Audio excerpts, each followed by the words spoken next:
Istri Kaisang Pangarep Erina Gudono kembali menjadi sorotan seusai mengunggah potret makan sushi mewah omakase di rumah sakit. Kini diduga mantan Gubernur DKI Jakarta Anies Baswedan menyindir Erina Gudono. Sindiran itu dituliskan Anies Baswedan melalui akun X pada Jumat 18 Oktober.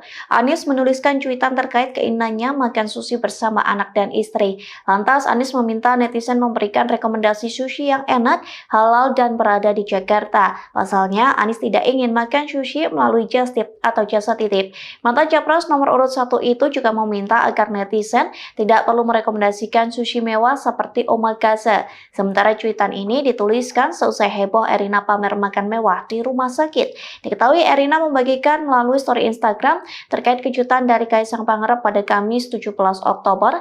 Adapun kejutan itu yakni mendatangkan chef Jepang untuk menyajikan makanan mewah omakase seusai Erina melahirkan. Hal ini menuai sorotan publik lantaran makanan itu dibanderol mulai dari Rp2 juta hingga Rp13 juta. Download Tribun X sekarang, menghadirkan lokal menjadi Indonesia.